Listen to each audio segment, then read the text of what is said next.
Previously on Cheaper by the Dungeon. Let's get the piano key first, and if opportunity presents itself... Guys! And it's Robin. What is it? I think I just saw Serial.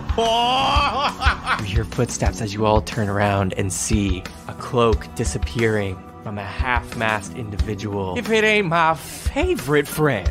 Are you saying Peterson is alive in there?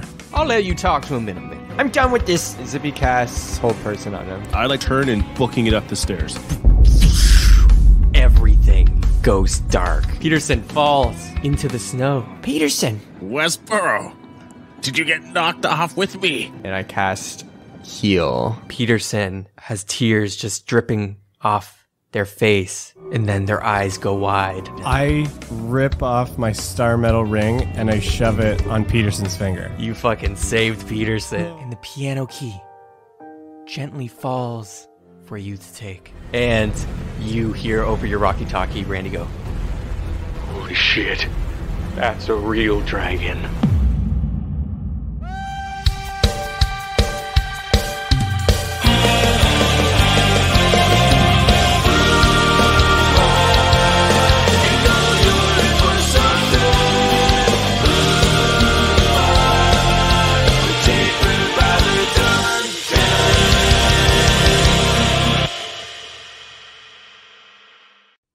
Well, hello everybody!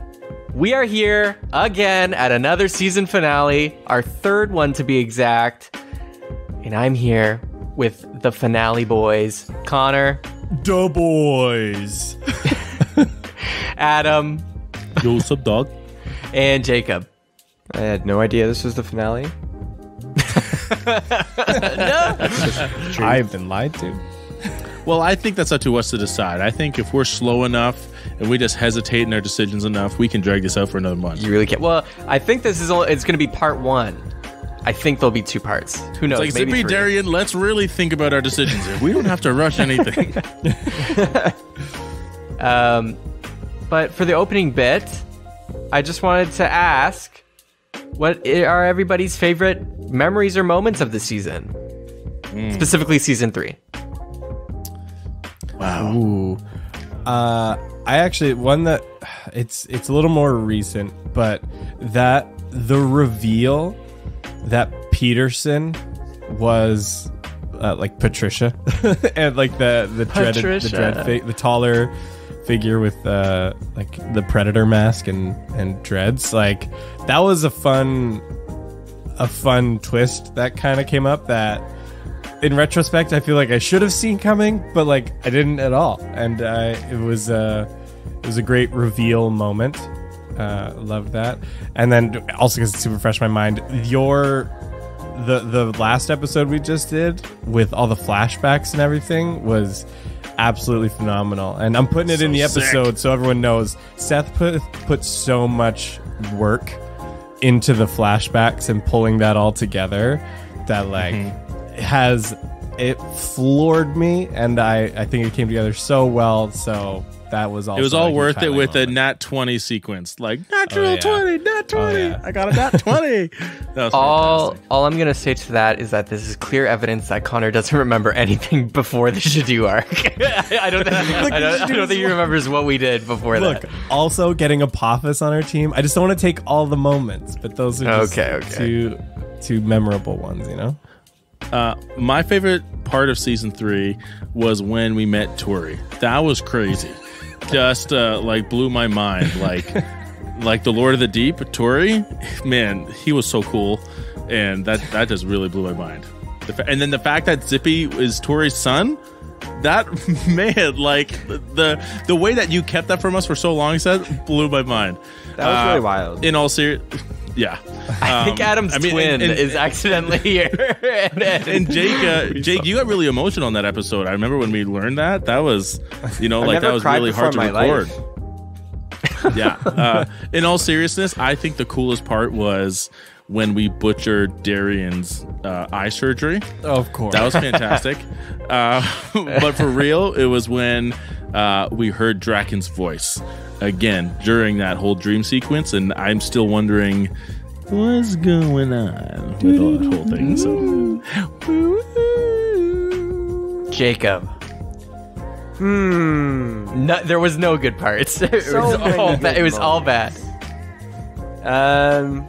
I liked when I was an eagle and who was it? Norman was trying to align the telescope or whatever for the moon, and it was really intense.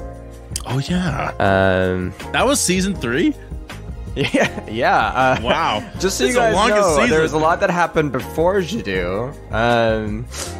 I also liked when we were crossing the plains on the moon, but we had to figure out how we could get across without the air.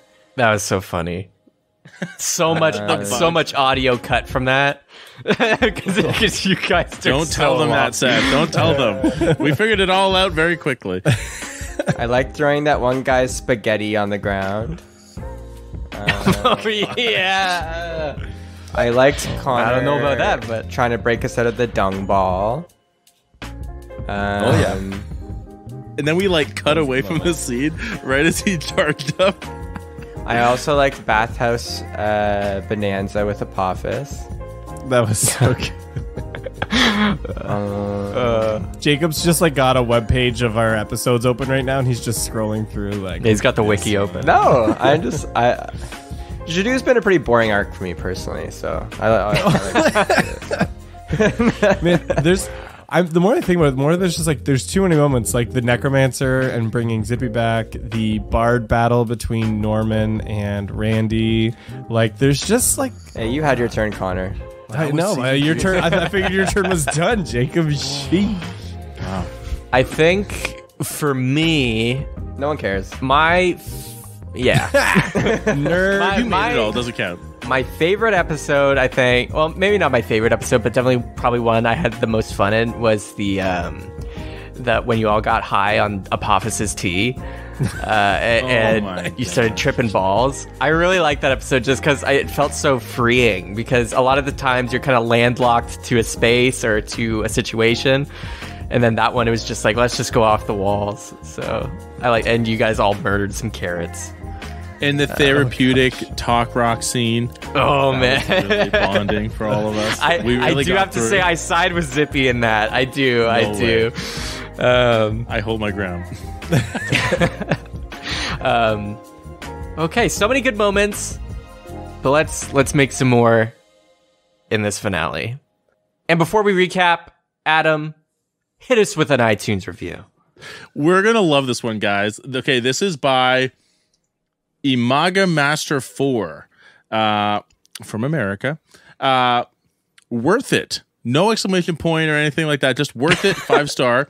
Bit of a slow start, but my God, the buildup is totally worth it. I give this review a 3. A 3-star review. But at least it's very honest. It's still a 5-star review, so I guess I give it a 5-star. Bit of a slow start, but my God. Amen. You need the slow start for the payoff, though. So you're telling me raiding a caravan is a slow start? My God. Slow start is just how Mad Max did it. I agree with you. The show ballooned pretty well, I think. That's the truth. Yes. But thank you, and let's recap. So, last time on Cheaper by the Dungeon, you guys were inside the vault.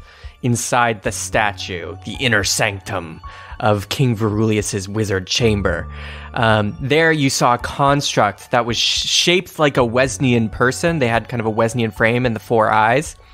And there was all these ziggurats with stairs leading to grand treasures. Of course, you wanted to find the piano key, so you went there. But just before you did, Lou Blonger, as Peterson, showed up. He was kind of controlling Peterson, speaking through their mouth. And they snuck upon you through the invisibility granted by Wells, the chameleon from Dakul, and Apophis's apparently like mortal enemy. Wells left to go find Apophis, but you all stayed to fight Peterson and the wargs while trying to get the piano key. Through this incredibly intense memory sequence where you were reliving past mistakes and past trials while journeying through the seasons and the arcs that we did. You fought with Peterson all the way until you had a breakthrough and you connected to Peterson through talking, by Zippy talking to Peterson in the actual memories. And he broke down, but before he could communicate, you were transported to the second Grand Treasure memory, where, as you all remember, it was completely silent, so you didn't get to hear what he said. But as he was talking, the blue flower on him started spiking, as Darian, you would recall feeling, and you slipped your dad's ring that he gave you with his archfey symbol of the branch, the star metal ring, and you slipped it on his finger to try and negate some of the corruption happening in his body, and he fell unconscious. There, you finished the trial and bested the construct and received your second Grand Treasure clue. But just as that happened, you were getting calls on your walkie-talkie about Serial potentially being outside, and also just chaos happening. So you rushed out with Peterson in tow, and you found yourself in the castle, staring down the main hallway, seeing something that looked like snow falling from the sky, but in fact was pollen from the blue flowers, which originally got into you, Darian, and Peterson. And then Randy radioed that he saw a dragon, and out of a corner came the Red Bandit, wanting to talk. And that is where we're gonna start. DM, just to clarify, the last time Normandy saw the Red Bandit was almost on friendly terms in the Castle of Orem. That is correct. Right? Like way back in season 1. I almost have no recollection of this guy. I certainly don't remember him from the snail. That was all Peterson memories. Yeah. So I'm going to largely just go based on I'm going to gauge the Red Bandit through Darian and Zippy's reaction. So based on how they respond, I'm going to kind of take their lead on this. Okay. It's the Red Bandit! Oh no! I guess he's dangerous. Stay back! The Red Bandit What a name. approaches you all and just goes and repeats what they said last time. All right. I think it's about time we talk. Get away! We don't like you anymore, remember? Oh, you don't have to like me. It's okay. Okay, then we're not talking to you. Bye! And I start walking the other way. Wait a minute, guys. What's going on with this ash in the air? What is this? Red Bandit, what's going on? Norman, don't breathe it in. Wrap a cloth or something around your mouth. Zippy, you too. Okay, one sec. I'm going to take the bandage from around my arm and I'm going to tie it around my face. I'm kind of like the white gauze bandit now. I'm going to tie it around over my mouth. Very hard to do with one hand. Bandit, last time we talked, it ended fairly poorly for myself and our friend here. What is going on? It's a convergence of all the major players. Look. And he walks towards the door with the pollen flowing in. I put my hand on my rapier. I walk over, not really expecting him to do anything, just based off of our experiences in the past, and I'm not concerned about the pollen because I've already been infected. So I just walk out and I look to see what he points at. You can see there's that path through the woods in front of the front doors of the castle, and you don't see anybody around. You don't see really any wizard guards or anything, but you do hear just screams and shouts and cries in the distance from the main island. And you can see just a few steps away from the door is Robin, just staring up. And Red Bandit points to the sky, and you all see in the distance this black dragon flying over the main city. And and you can see purple fire billows in their mouth until they just annihilates some houses in the distance. Huh! My God. Who's that? That's Karen. And you can see pollen is flying off the wings of the dragon. Good God. Why is Karen doing that? Man, Randy's gonna be so jealous. Oh, wait a minute. Who is Karen? Karen was a beast of creation we met during your coma. He's the kind of like the progenitor of these blue flowers, some kind of root of this magic. He was part of a crew with Lou a long time ago and has been taken under control. Karen was our friend. Was he always a dragon like this? He was Not that I remember. He was a man of some kind. He was always... He kind of looked like multiple races blended into one. He's... Like I said, he was a beast of creation, so he wasn't exactly like the rest of us, but we never saw him like this. He hated Lou just as much as we did. But during the ammo conference, when we lost Peterson, we lost Karen too. He was captured, and I guess this is another one of his forms. God. How... Bandit. Who else is here? You said this is a convergence of major players. Is it just us and Lou? Or is there another? There is another. There are 6 individuals who I cannot see. 6 individuals who defy all prophecies. And they are the most interesting to watch. There is Karen, there is Lou, and there are you 3. Who's the 6th? Her. And then he points to Robin. I take a step towards her to kind of stand between her and the Red Bandit. I'm going to say, she's just a child, Red Bandit. You leave her out of this. Yeah, you think Robin's a big player? She can't really do much. Sip, she saved she got rid of Royce, actually. I never saw that. Oh, yeah, it was a big deal. It was kind of like, pinned up against the wall, and there's a whole big thing. It's kind of like a I pivotal always moment miss in my all life. the cool parts. Yeah, but she came back in a cool way. Look, she has a power that can surpass all of us. And Norman, I don't think you need to be too much on guard. The Bandit is more of an observer of history.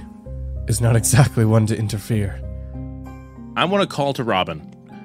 How far is she from me? She's about 20 feet. Robin! Robin, come here where it's safe.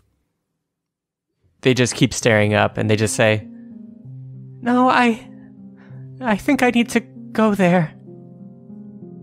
No, you don't, Robin. Robin, we're playing with stakes that we don't yet understand. Guys, and I'm going to start walking outside towards Robin. Even though there's a huge dragon out there, I'm I'm keeping my eyes on the sky, but I'm going to start making my way towards Robin. I turn back to the Bandit. Robin had mentioned that she saw a white gazer. Is Serial here too? No. I think the light just caught my bandana a little bit. Mistook me for them. I need to ask before I lose this opportunity. Your bandana doesn't match the regular ranks of the gazers. Who are you in all of this? I'm no gazer. I'm just someone who likes to watch. And you, 6, are gonna have a lot of fun. But as always, while I do not act, I always provide options. So, you three, are you going to fight? Or are you going to run? Do I hear this, DM? Yep. Okay, so once he started talking, I'm going to say I was like maybe 10 feet away, 10 feet towards Robin when he hears this, and against my better judgment, I stop and half turn to hear what he has to say. But I don't say anything yet.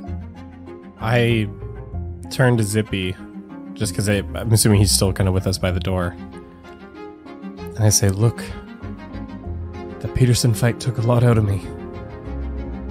I don't know if I've got it in me for both Lou and Karen. That's... Neither of them are any kind of joke here. What do you think? Well, it may be a little selfish, but my priority is still those druids. And if that means fighting, then I am getting a little tired too, but I gotta fight. And you're more than welcome to do whatever you gotta do, but this, I made a promise to myself that I would see that through. Well, we're a team, remember? I'm not right about to abandon you with it. Okay, well, if I get you killed, that's not on me, and I don't have to go resurrect you, okay? I don't have to do that. Perhaps there's a way that we don't have to fight this dragon and Lou all by ourselves. We are on a floating island full of mages. Maybe there's a way we can corral them all together. And Zip, your druids, if we could free them as well, somehow, maybe they can help us too. They're pretty useless. Fodder for the cannons. What? It was mostly me anyways. I'm being honest. It's my new thing. Norman. Yeah. I'm assuming you're staying with us, or what do you want to do? I'm going to look up at the dragon in the distance, and I'm going to say, I'm a bard. This will be a hell of a story to tell. I nod and turn back to the bandit and say, we fight. Oh. Now that's interesting. One word of advice. You were distracted with Peterson in that statue. If you were more efficient and didn't let him get to you, you might have been out of here to make more changes in time. Lou wanted you in there. And if you want any chance of fighting, don't get distracted again. What'd you say? Sorry, I was looking at this thing over here. Yeah, and you speak really slow. Can you speed it up, please? We're under a bit of a timeline. Death flag, That drake is huge. Oh my gosh. The Red Bandit then starts to walk back into the castle, away from you all. Where are you going? We need your help if you're gonna help us fight. You're on our side, right? I think you'll need more than my help. I don't know. A body's a body. Well, Maybe you're the first component. You're like the first chain. You're the first link in the chain of a huge collaborative effort, Red Bandit.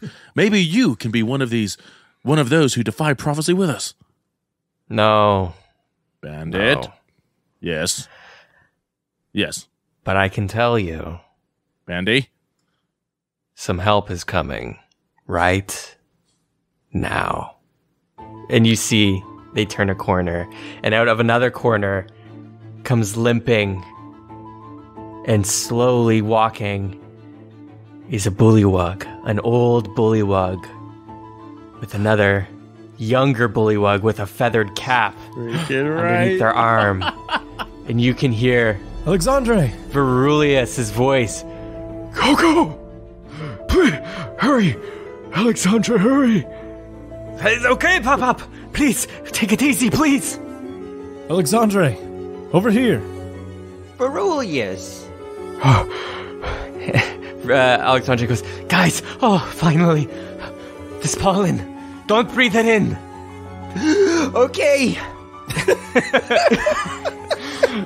And you can see the king and Alexandre have like masks over their mouth and nose to block the pollen. And Verulius goes, Coco, you're still here. You haven't crossed yet. I don't think so. But we did go in your statue, and we got what we needed from it. Perfect. Coco, you've done well. I know. You need to get out of here, the crystal. Take it. And go. Oh, you heard we took that, eh? You're okay with that? Yes. I just need to know it's gone. And safe. I don't know what's happening. Well, it's in my good friend's Darian's bag, and there's a lot of stuff in there, too.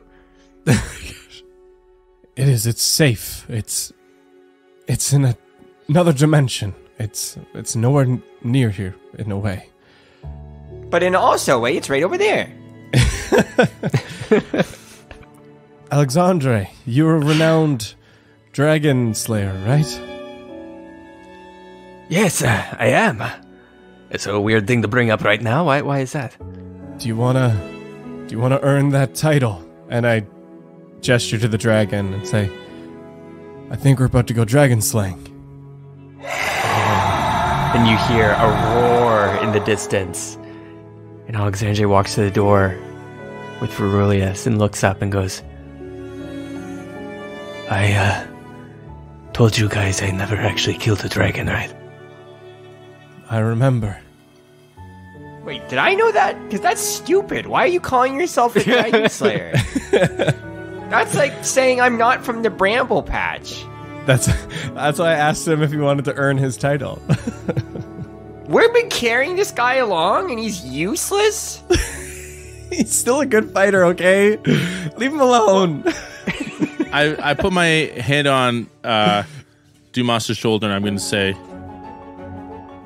sometimes the best titles are the ones we work up to one day. This is your chance to create your own legacy. Guys, that's like saying I'm gonna be like king of the world. The dragon slaying's like a big deal. You can't just... I feel like we're sending this guy to his death now. If he was experienced, maybe. He is experienced. He's a very skilled fighter. He is clearly not experienced. Despite all this negative talk that's going on behind me, I am going to do my best to give Dumas a bardic inspiration with what I said. With all this doubt being thrown around him, he's just so transfixed. He's not even like hearing it. He probably doesn't feel he doesn't hear the bardic inspiration, but he receives it. Yeah, and you know what? I'm going to shake him a little bit and I'm going to say, Dumas, snap out of it. Oh, yes. You got this. Your father's right here. He needs you. Let's go. Game face. Yeah. Not fun. Okay. By the way, the weird tingling, I did that. That's a bardic inspiration. Jadoo is going to be destroyed. The only thing you can do, Dumas, is help us try and prevent that. Up. I think I got to go. Yes.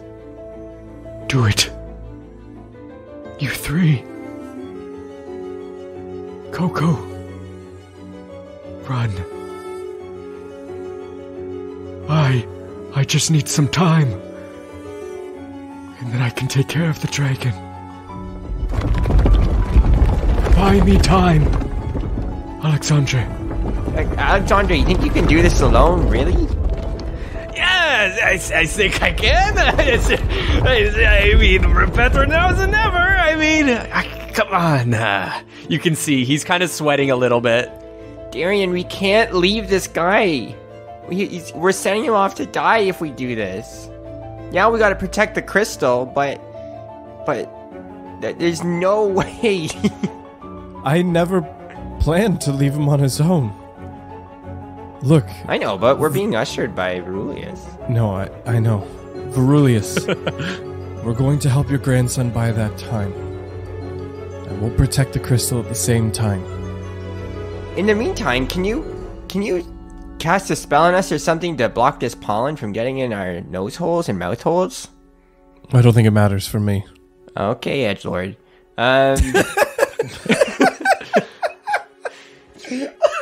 Okay, Edgelord. You see some wizard guards come around the corner now, and they're going, King Verulius, are you okay? and they come and they're covering their mouth as well and their nose with some cloth.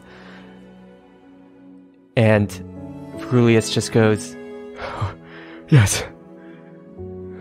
Guards, heal them. Heal them all. and you can see they bring out scrolls of healing and some potions and stuff and start giving you guys the once over and magic points, health points, every point. Hell max. yeah. This is right before the boss fight. You find like all the the health and the treasure chests, and you get Exactly. all your stats. Nice, yeah. Oh, right on save point. Nice. Guards, go with them. Just buy time. And Coco. And they go and grab your hands, Coco/Zippy. And they just say, I'm counting on you. And whether it's in this life or the next, I'll see you on the other side. Thanks, Verulius. We'll see you there. And thanks for everything. You're a real swell guy and a big help. You may have had some really messed up ideas, though. I like how you tack that on at the end. The last words he's going to hear from you. He lets go. And he ushers one guard to stay with him and get under his arm. To use him as like a cane, kind of. He says, Okay. Jadu will not fall today. I hope not. We're really high up. and the guard walks him and he starts walking towards the statue to prepare. You guys stare out. You have about 6 wizard guards with you. You have Alexandre Dumas and you have Robin, and you all stare out towards Jadu. The dragon looming, people screaming. And even though Verulius wants you to run, you guys decided you would fight. So let's go. Anything you want to do before you run? We need to deal with Robin, and we have Peterson right now. I turn to the guards that have been helping us, and I was pick Peterson's body back up as I set him down for the conversation, and I say, "There's an airship down by the port. Bring him down and put him in one of the holds. There should be a butler there. He should be able to show you the way." But make sure he is the one who welcomes you, because otherwise it's guarded and it'll be amazing there. Robin, Yes. We're going to need her, Darian. The things she can do. Robin, I don't want to see you anywhere near the front line. Okay? If you're coming with us down there, I don't want you anywhere close to the line of fire. Understand? I understand. Okay. Zippy? Norman? Are you ready? Wait, I have to buff you guys. That's my new thing. Oh, I think just the best all-around thing I'm gonna do is I'm gonna give both of you freedom of movement, ooh. at least. I feel Okay. particularly lithe. Oh, I've never had this before. This is great. They're moving. So you guys are unaffected by typical terrain, spells, and paralyze or restrain spells. Holy. Right on. Okay. So you should just be able to fly through the battlefield.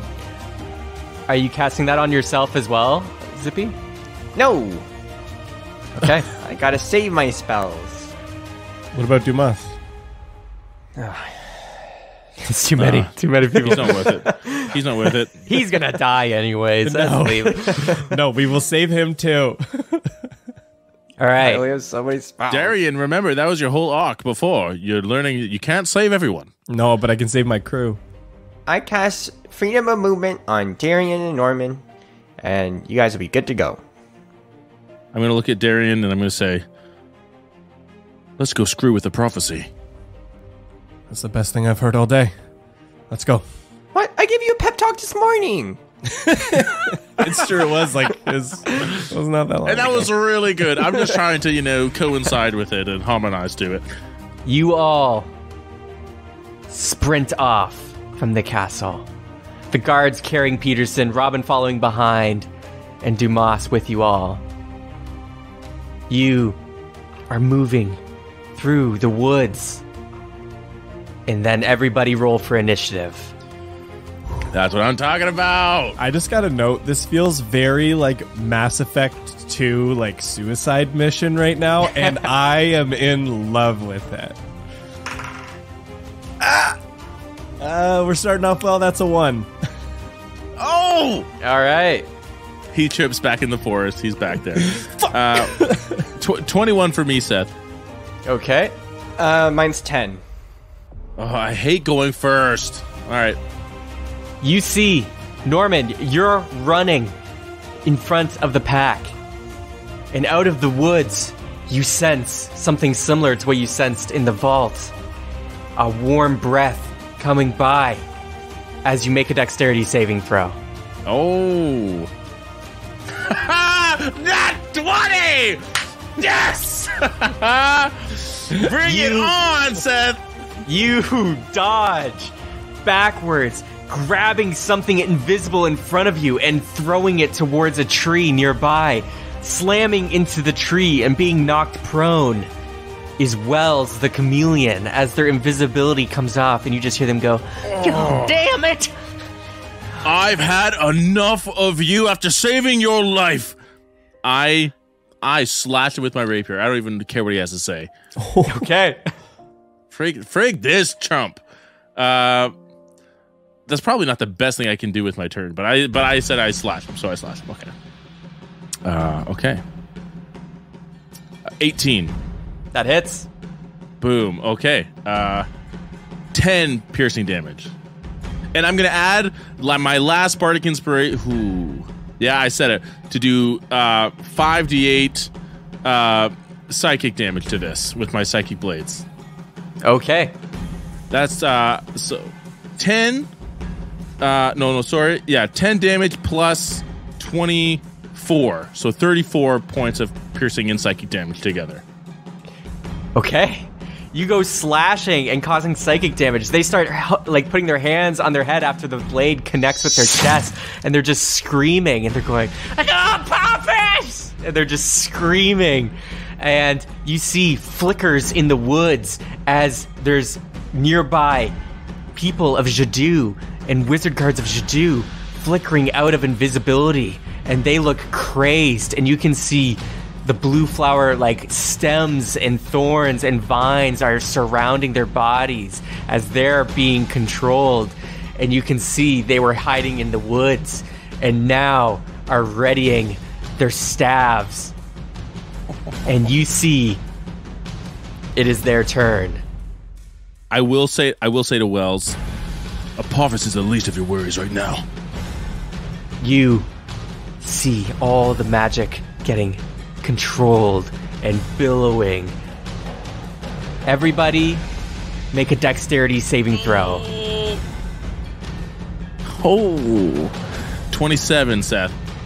25. 14 plus 4 is a 18. Okay. You see magic missiles are flying around. Zippy, you have flashbacks to when you were an eagle and you took them all to the chest that one time. But you see magic missiles are flying out. But as the missiles are swerving, because you rolled so high, you'll only get hit by a few of them. You each take 12 damage as they start striking different parts of your body and some of the guards as well. Zippy, you're up. So it's like a couple of them. Like, how many of them are shooting magic? There's missiles? about 8. There's 4 and 4. There's 4 guards in the woods to your left and 4 guards in the woods to your right. And then there's Wells in the middle, about 10 feet away from you. And how close are those guards to the left and right? 20 feet. DM, I'm going to tap into my druidness, and I'm going to cast plant growth on the surrounding area, which it's a 100-foot radius. It just makes it so all the plants and trees and stuff get overgrown, and everyone in that space must spend 4 feet of movement for every 1 foot it moves. So I'm just going to make it difficult for everyone to, except us, to kind of get around. You see roots start growing out of the ground, the branches start arcing down, leaves start growing, and plants are exploding, creating a dense forest. Yay! Flash. Darian, it's your turn. Seeing that Norman's got a pretty good handle on Wells at the moment, I'm going to use my bonus action to throw the dancing blade at one of the guards on the right, attacking him. And then I have an ability, Distance Strike, which allows me to teleport up to 10 feet before each of my attacks. And if I teleport to 3 different enemies, or if I teleport to 2 different enemies, I get a third one for free. So then I'm going to throw the blade at one, and I'm going to teleport boom, /1, boom, /2, and then boom, /3. So that's 4 attacks total on the squad. Sounds good. Right. So, dancing blade throw. That's a 28 on the dancing blade. First teleport attack is 23. Second teleport attack is 27. And third teleport attack is odd numbers. I'm bad at adding odd numbers. 9 plus 13, 22 on the fourth attack. Okay, those all hit. Dancing blade is going to be 17 damage because I get a +9 on that. And then first teleport attack is going to be 19 damage.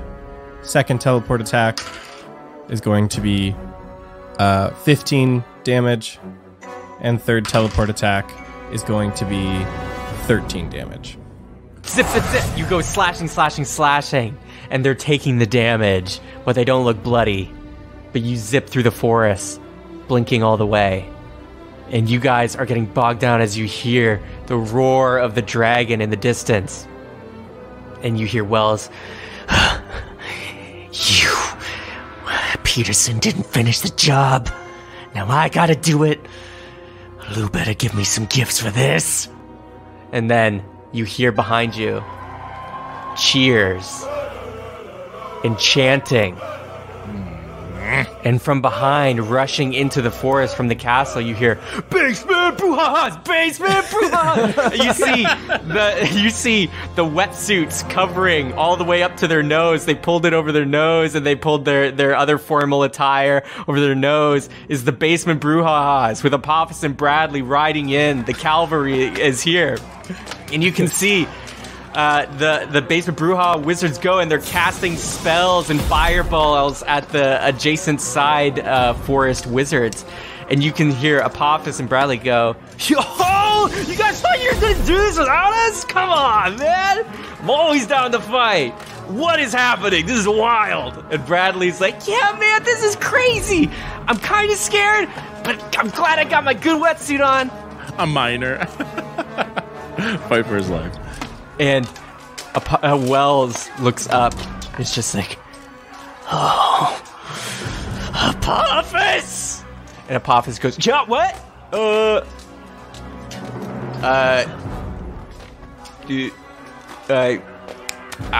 Do I know you?" and Wells is just like, "You fucking snake." Okay, guys, I'm really loosey-goosey on who's friend and foe right now because there's a lot of magic happening. and a lot of freaking stuff in the air making people go cuckoo bananas, but do I smash or nah? And not smash like that, but like, you know what I mean. Apophis, do you remember in the game? In the Pyre Pitch game? Yeah. Turn it up to a 10. Bradley? And he takes Bradley off his shoulders. He's like, you might want to go with these guys, because I don't think this is going to be very PG. All right. Okay, Chameleon bro, let's get to know each other, huh? And Wells is just like, you fucking animal! And you can see he starts blinking and going invisible. And he starts rushing, and you feel a breeze of air flow by you all. And you see they're gone, and then all of a sudden, Apophis closes his eyes. Just closes and goes into a sixth sense state. And just, boom, with his mechanical arm, just knocks Wells into a tree. He's like, oh, I got it. I still got it, guys. Check it out. Hell yeah. Ka-chow! Ka-chow! And he's just going. And you guys are clear to advance. Sick. Guys, let's get out of here. We gotta keep going. All right. Apophis, stay safe and get everyone safely back to the ship. You got it. I'll be there in a jiff. Don't have too much fun without me. And, yeah, I guess we, continue running off.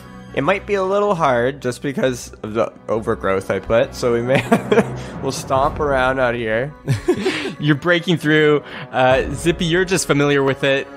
Darian and Norman have freedom of movement. The rest, everybody else is kind of lagging. But they're just carrying Peterson, and it's Robin and them and add-ons. Who cares? And you all are advancing, and you get to the bridge, the Ethereal Bridge that extends from the castle Jadoo Island to the main island. And you can see now the carnage that is taking place. The buildings are destroyed, fire is blowing, and spores are raining.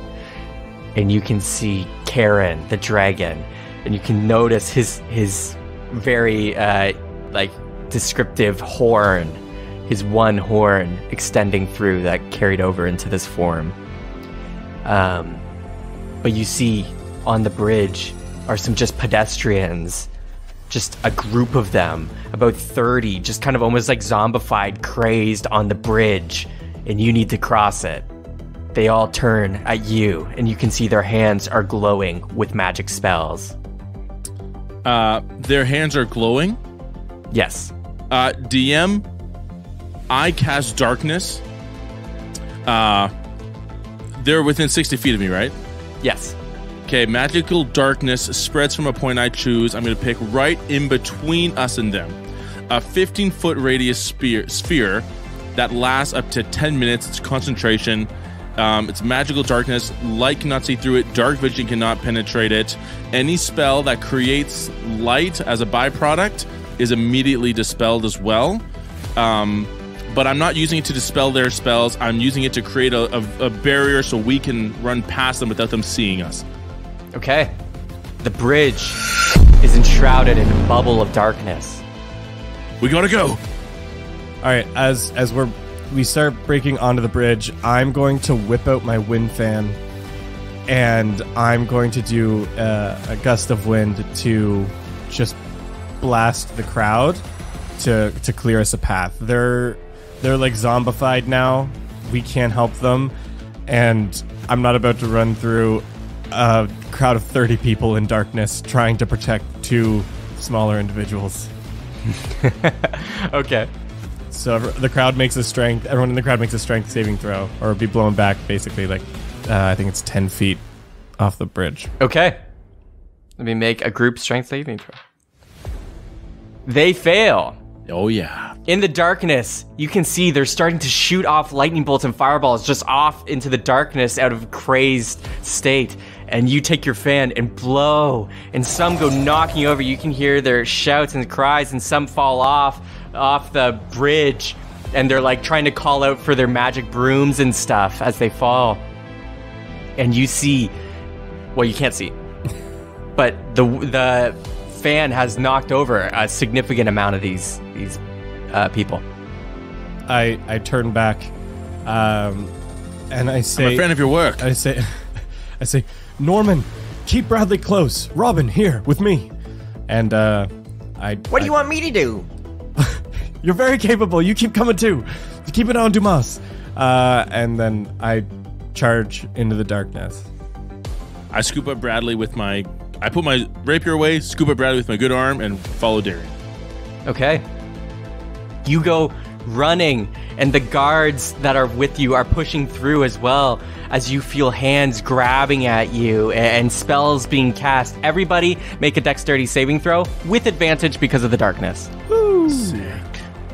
Natural 20, baby. Let's go. Dude, save! Dude, do you have a loaded dice? Holy. You've had so Dude, I got many a 20s in the last I'm waiting for the natural one, Jacob. I got a 19 and a 20. That's crazy. I got a natural one. No. Yeah, but you got advantage. You didn't get natural one twice. I got a 2. Dude, what are the chances? 19 and 20 and a 1 and a 2. So I got a 6. Yeah, Zippy didn't do so hot. Norman and Darian expertly are jumping on heads like it's a freaking Mario game and moving freedom through. of movement. And the freedom of movement. Yeah, it's because of that they're gliding through. And Zippy, you're kind of struggling. You should have probably cast it on yourself, but you get hit by some stray lightning bolts and fireballs, taking 18 damage. Yikes! Oh. Shit. That's rough. But you all make it through to the other side. One of your guards got trampled and consumed and thrown off the edge as well that was following you. So you're down to 5 guards. But the kids are okay. And you cross the bridge and you're into the main streets. You see people running from house to house. Fire is exploding everywhere. And you see in the middle of the street, looking around, is a Cyclops. And they turn, towering, staring at you all, and it's Letitia. But you can see a blue flower right above their Cyclops eye as they roar and charge you all. Norman, we're gonna keep your initiative rolls. You're up first. So she's running towards me? Yes. Okay. I'm going to cast Hideous Laughter. A creature of your choice that you can see within range perceives... I have to tell it a joke. I'm going to say... I was dating someone who was cross-eyed, but I broke up with her because I think she was seeing someone on the side. Okay. Great. Okay, let me make a wisdom saving throw. A wisdom saving throw. DC 18. They succeed. I was like, come on, that was my best material. They disagree. Okay. And they keep charging forward, and they're going to slam down. They're going to roll to hit all 3 of you with this AoE attack. I tried, guys. 14. I don't think that hits any of your ACs. No, sir. No.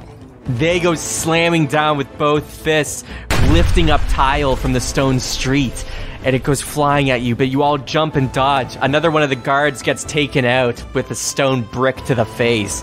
Oh. And Letitia roars. Zippy, it's your go. Letitia was the one who had the druids in captivity. Oh. You bitch! Okay. So Zippy in his rage sees the Cyclops and puts his hands up and summons a storm right above the Cyclops. I'm hoping that it distracts the Cyclops, Letitia, to look up, and I want to lightning rain to her eye when she looks up. Okay. That might not happen, but I hope it does. We'll see how much damage you do. Basically, she has to do a dexterity saving throw. She takes 3d10 if she fails. Okay. Okay, she fails. The lightning hurts, doesn't it? You took everything I worked for away from me. I was gonna save those druids. Now take this. And it's I got a 16. You point to the sky and you're like, take this. And even Letitia, in their rage, goes, huh? And they look up, and boom! Lightning strikes down through their iris. Double that damage because they critically failed their save.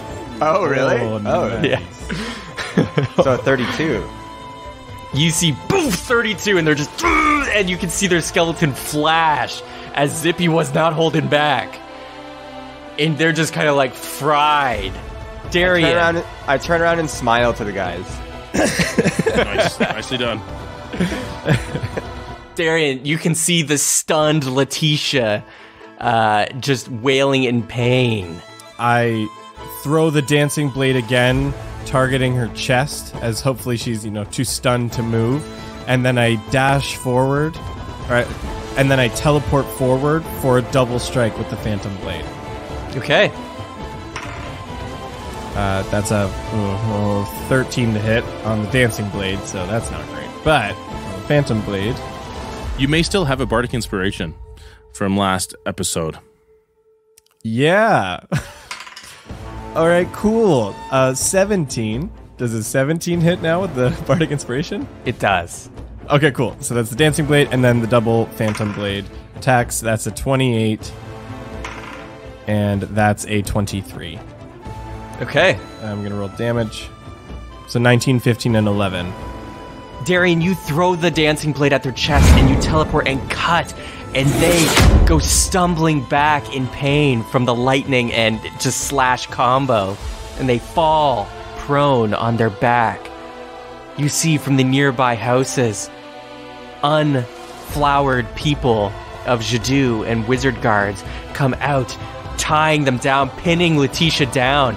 And you can see Tristan, the Cyclops blacksmith from the Wonderworks, as well as Grim, come out, and they're holding them down. And you just hear them go, "I don't know what's happening, but Letitia's not herself."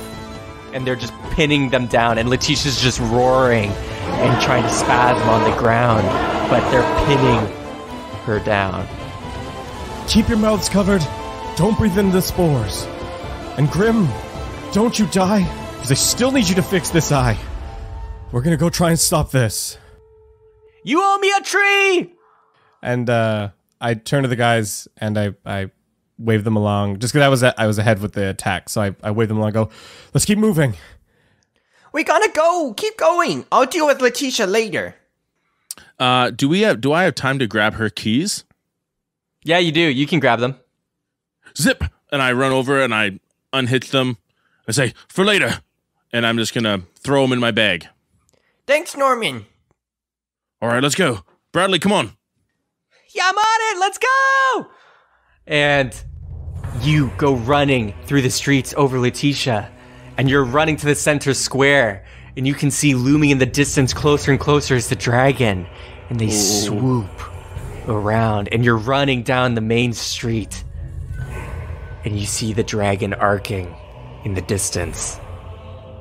And flames are billowing in Karen's mouth.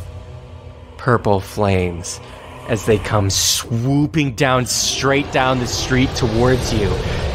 Raining fire. It is going to hit you all. A wall of purple flame. You feel the heat rising. And it's just a pillar, a wall. You're looking and looking. And everybody make a perception check. 11 DM. Okay. 23. Nice. 12. Zippy, you see the flame wall coming. And you're looking, and then you hear to your right, "Hey, come, get in!" And Zippy, you look over, and you can see young painting Verulius to the side. In a crumbled down house, there's a painting tipped over. And you can see them just arcing. Get in here, get in here! Verulius? Doesn't matter. That guy's over here. Run! Okay. Why did we ever think we could take on a dragon? Yeah. Run! I run over and jump in. The flame wall is coming. Everybody make a dexterity saving throw. That's a 25. 21. Got an 11. Singed. Darian, Norman, with freedom of movement, you dive into the painting that's on its side. Zippy, you're running and you're making sure everybody's getting in because you're responsible and you want to be the last one. You want to count every head before it goes to the painting. And the wall of flame. Only I can die because I've done it before. And you stare up and you meet eyes with Karen in the sky. You can see their dragon eyes staring at you, Zippy, as the flame wall kind of arcs away from the street just towards your house specifically. And you dive in, getting singed on the way in, taking 11 damage as you hop into the painting world, and the painting frame goes out and the painting portal behind you closes. I start patting Zippy to try and put out any singed, like hit a little bit of flame on his fur, so it doesn't catch on fire. Zippy stop, drops, and rolls while you're patting. It's really cute. It's a really cute image.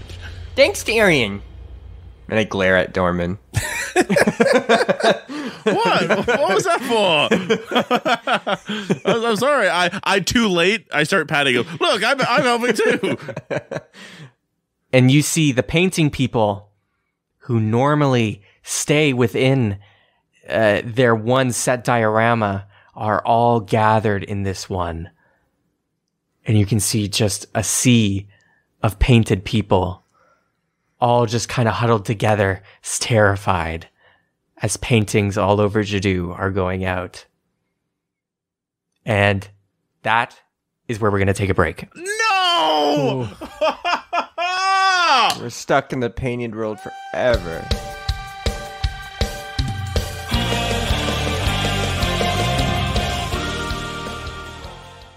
Hello, everybody. Mid-roll Seth here, just with a few brief announcements for you that I will hop right into.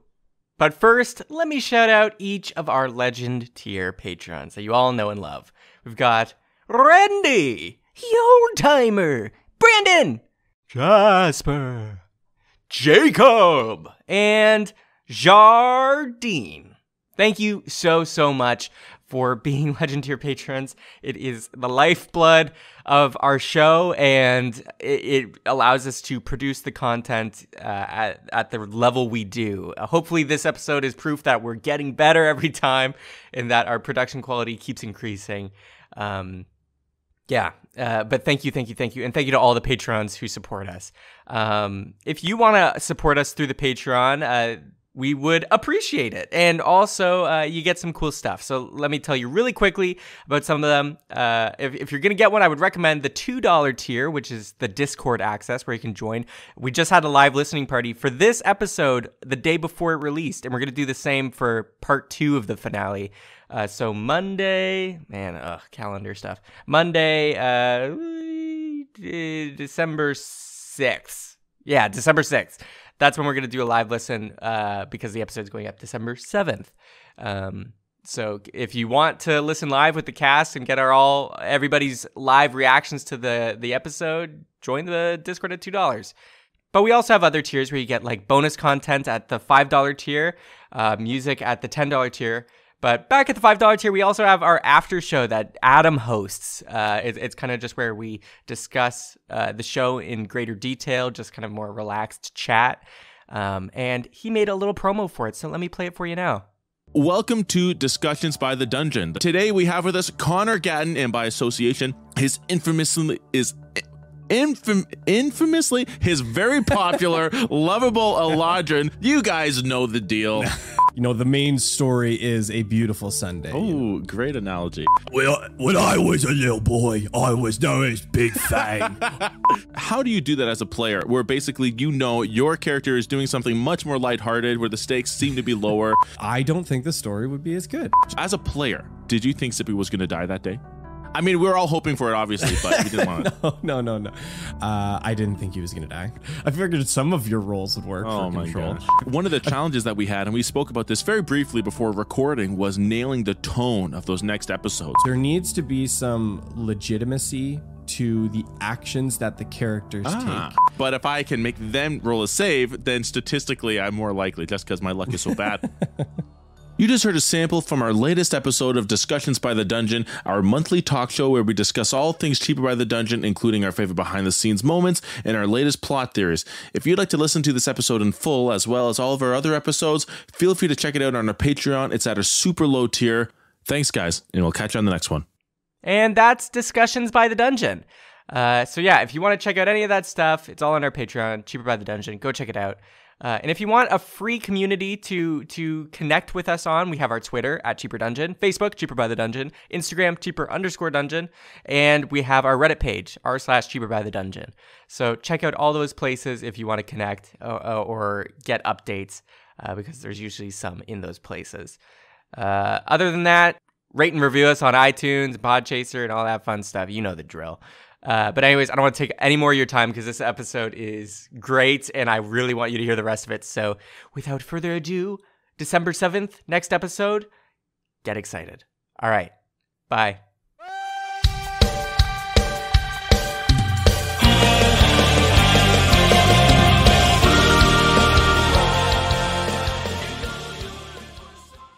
We fucked up, guys. Everything we've done, it's over. Oh, we're so fucking screwed.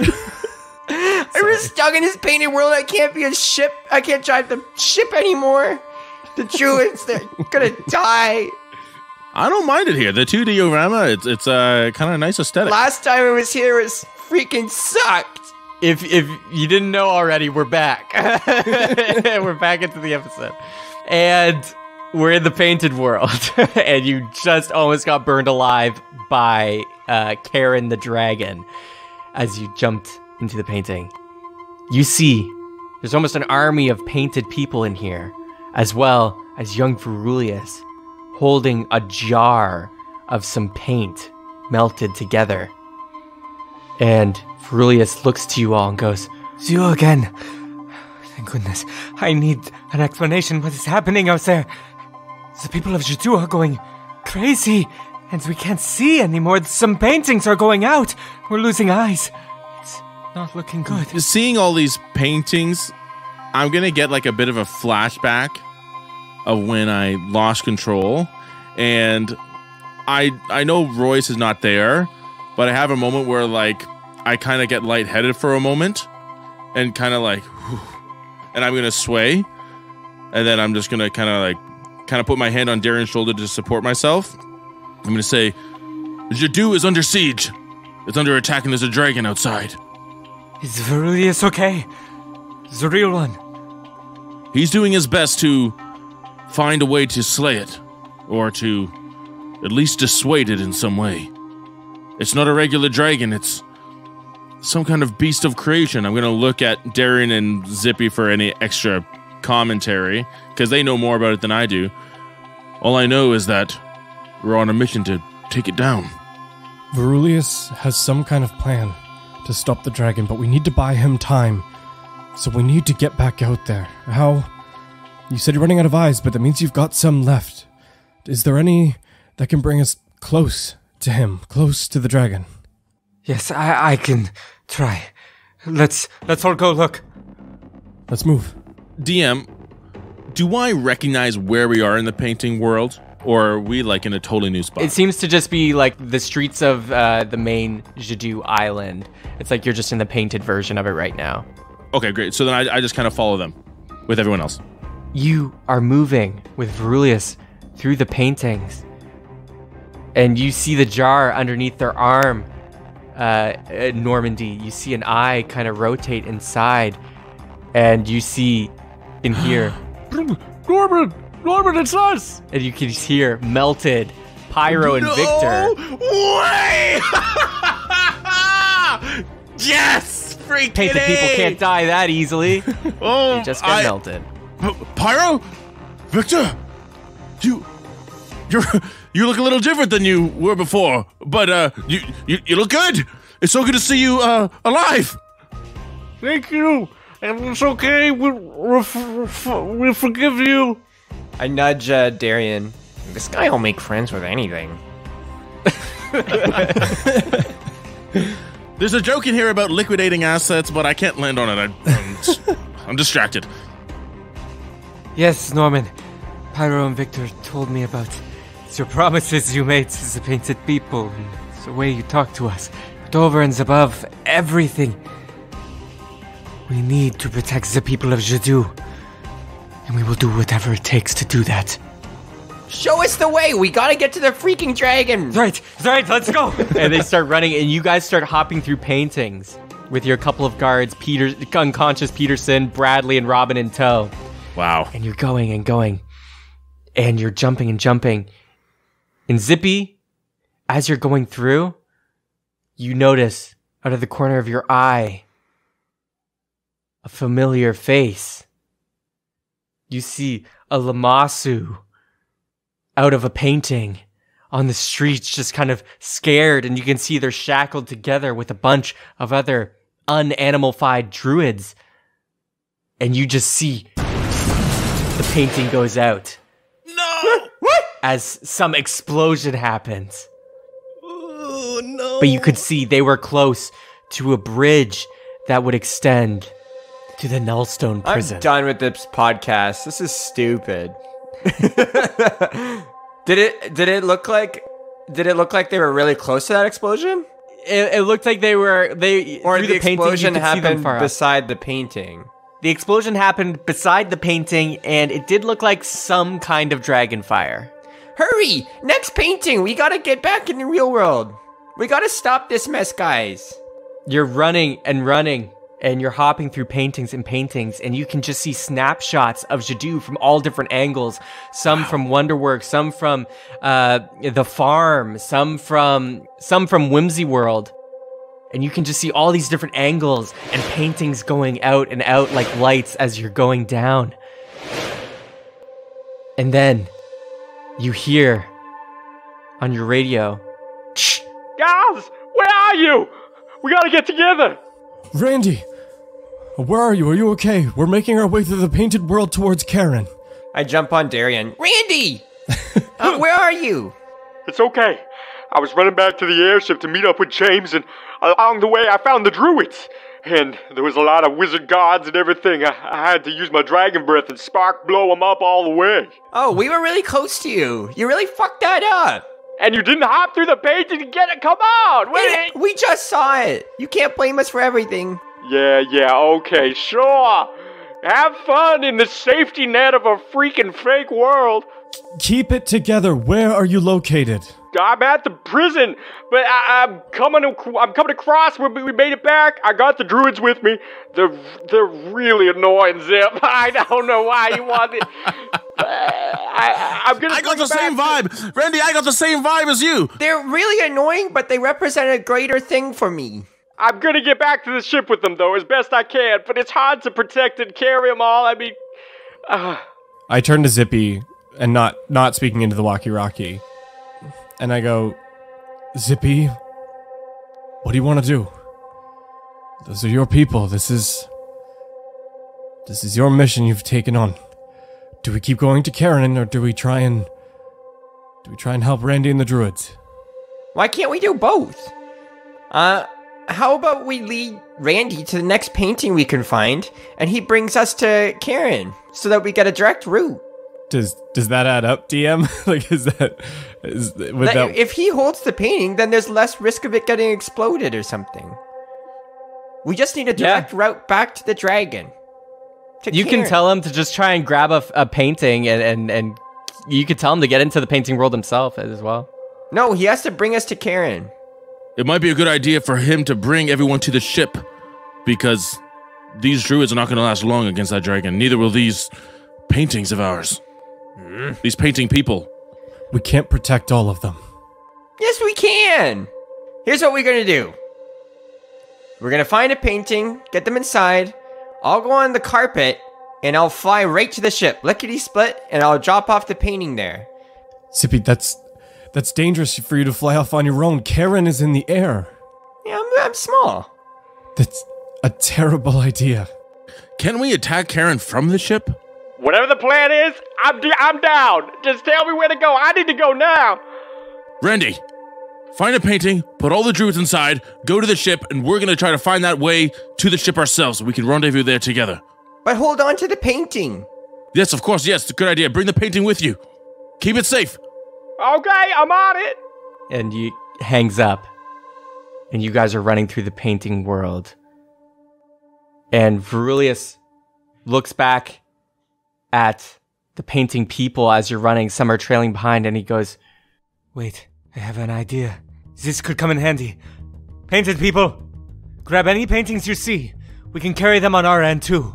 That way we can potentially find some quicker. Sick. Can I grab one too? yeah, you can grab one. You can see it's just like a snapshot of the university, just like a hallway. Okay. People are compiling paintings because they don't need to stay on the walls.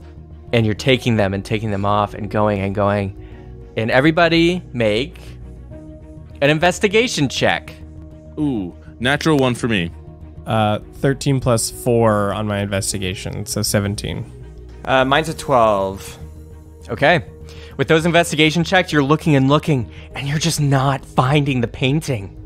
But you see, out of one, it's kind of on its side looking out into the street, and you can see in the distance crowds of people running, some with flowers, some not fighting. And you can see in the distance Randy carrying a painting full of druids. How close is Randy to the painting? Like, how far away does he look? About like 120 feet. Pretty far. Why don't we jump out here and just get to him ourselves? We could be searching forever. Maybe one of us should go. We don't want too much collateral. I'm on it. I've still got the freedom of movement. I run over and I Send the jar. I climb out of the painting, and I don't know if I'm on Randy's left side or right side. But after I climb out of the painting, I pull the Rocky Talkie and say, Randy, on your left. I'm 100 feet away. And I pick up the painting. I see you, let's go! Oh, this is crazy vertigo watching this from inside here. Darian, you're outside picking up the painting. Zippy and Norman, you're watching from inside, and you can see it shaking around.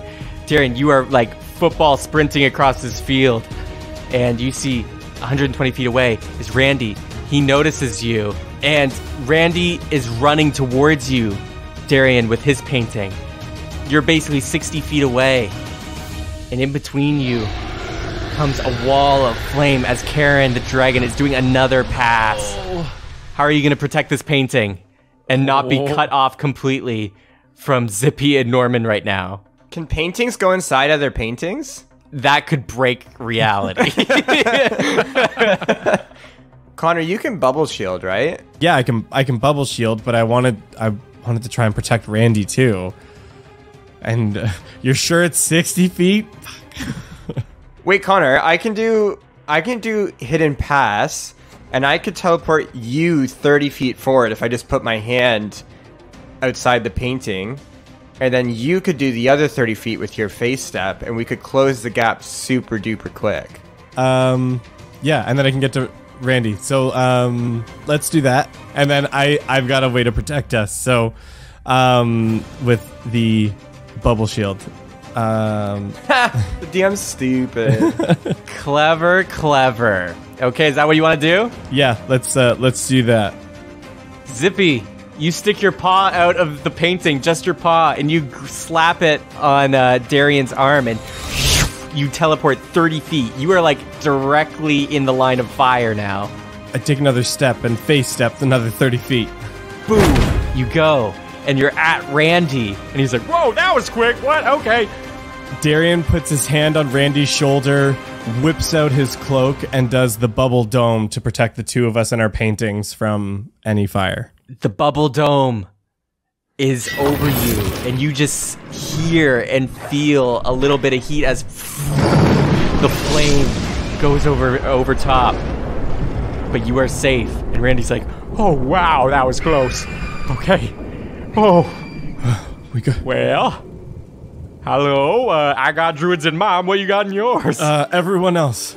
Okay, druids, get out, go foul. and you see they're like piling out of his painting, going into the bubble shield briefly, and then like one by one going into your painting. Guys, it's me! I told you I wouldn't leave you.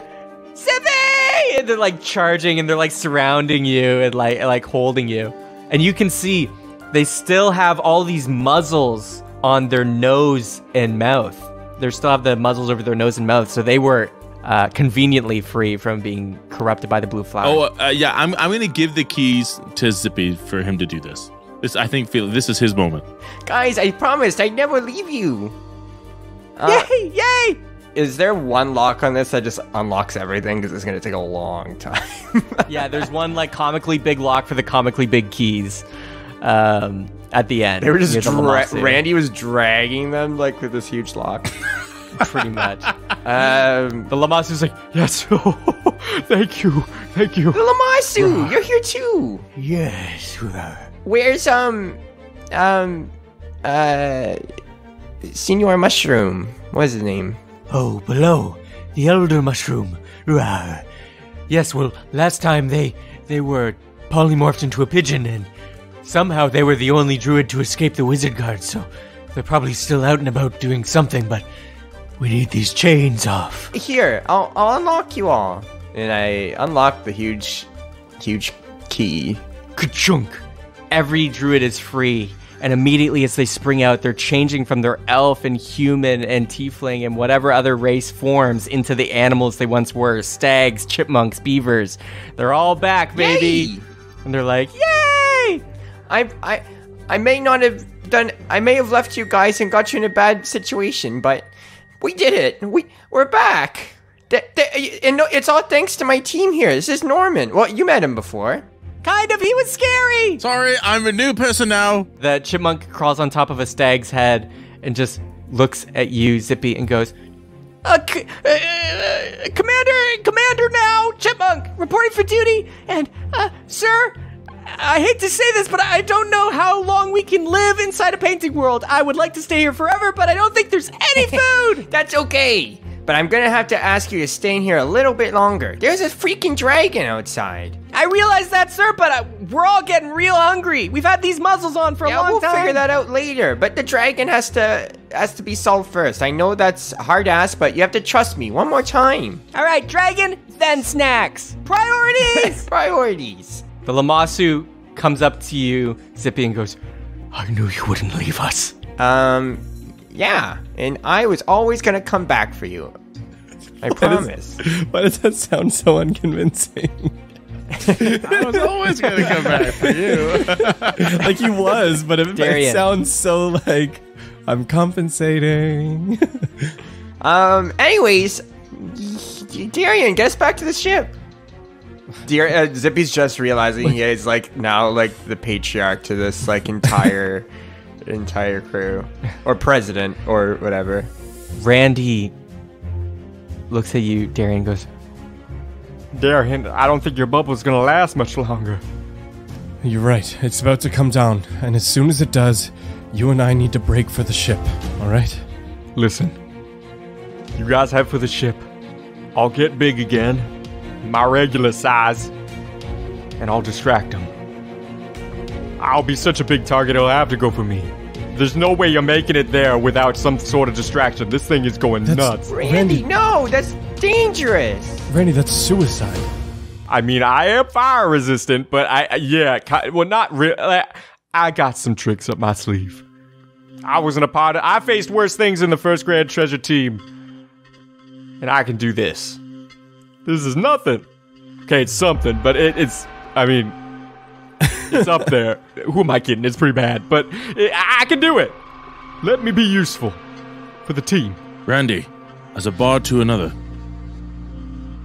you don't have to do this. You have to survive to tell your own story. As one bard to another, you don't get those stories to tell by sitting in a bubble. Ugh, that's a shot against you, Darian. No, it's not. Yeah. Darian flashbacks to every time he sat in a bubble. All right. But don't you go dying on us, okay? I won't. If you don't. Deal. And I guess that's probably the bubble time. Wait, before you go, Randy, I just want to put this on you. What? I don't got no room for stickers. I cast protection of energy on Randy, and I can choose one damage type, and I choose fire. fire protection goes on him. He's like, hey, that's actually pretty useful. All right. Closes. And Randy starts growing and growing in size back to their regular massive dragon size. And they go, hey! What's it? Karen? What kind of a name is that for a dragon? Come on, give me some. And you can see the dragon swoops down and looks angrily at Randy, and Randy starts to run through the streets, hopping over houses. I cast Zephyr Strike on myself to double my movement, and I'm going to start sprinting towards the ship. You book it towards the ship, diving through, and you can see Randy is distracting the dragon. The dragon turns away from your direction, following him as you go through the crowds, and you see in the distance the port with the ship. You hop on board with the painting, and James is there, and you can tell the engines are already running, and James just goes, what do we need to do? This is bad, let's leave. No, we can't. Guys, I have a plan. I have a plan. Can you just get out of this damn painting? You keep calling out for my armpit and it feels weird. I have to stay in here with the druids. But you guys have to do something. Zip, we need you out here. No, I promise. This is better. James is going to fly the ship. We have to go back for Randy. Because remember, we're supposed to be the distraction, not him. He can't last that long. He thinks he's a cool dragon, but he isn't. Of course. So why are you in the painting? Because only one person could lead this druid army. And I wish I could have a private talk with the other guys and Seth wasn't here. We could do that. We could just kick Seth out for a sec. Do you want me to? I can leave. Seth, get out of this call. Get out of here. Let's do it. And I'm gone. Well, it's just you and me, listeners.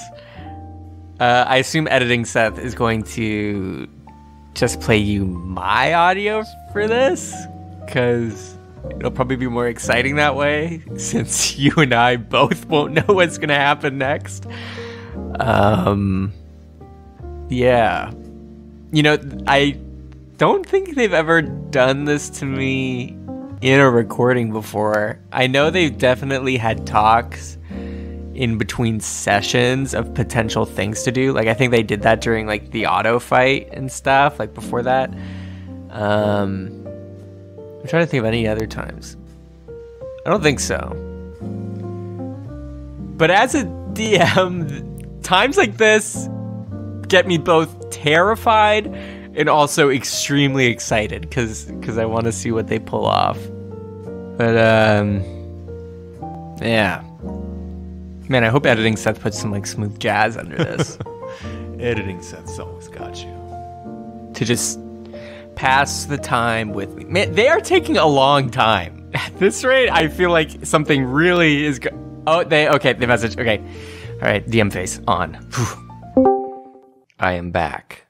Well, hello, Seth. Welcome back. Okay. Zippies, continue. Guys, I have a plan, but you have to trust me. Okay. All right.